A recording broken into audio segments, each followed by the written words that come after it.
অনুষ্ঠান নেই। সেই জন্য আমরা যদি এক মিনিট হবে,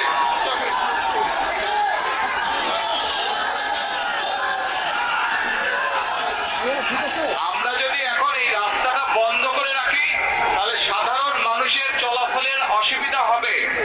যেহেতু আমাদের আজকে এখানে কোনো কর্মসূচি নেই, সেই জন্য আমরা চেষ্টা করি যত দ্রুত সম্ভব রাস্তাটাকে খুলে দেওয়ার জন্য, যাতে সাধারণ মানুষ চলাফেরা করতে পারে স্বাভাবিকভাবে। ইনশাল্লাহ আপনাদের সাথে কর্মসূচি যখন দিব, ইনশাল্লাহ আপনাদের সামনে তখন বক্তব্য রাখবো। সকলে দোয়া করবেন, ইনশাল্লাহ আমিও দোয়া করি সকলে ভালো থাকেন।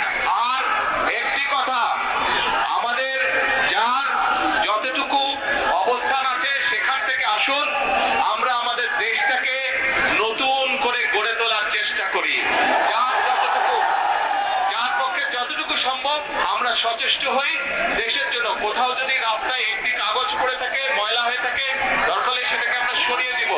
এইভাবে ছোট ছোট করে কাজ করার মাধ্যমে আমরা দেশটাকে গড়ে তুলে আসুন। আর এখন আমি সকলকে অনুরোধ করব, দ্রুত আমরা রাস্তাটাকে খালি করে দেই যাতে সাধারণ মানুষ চলাফেরা করতে পারে।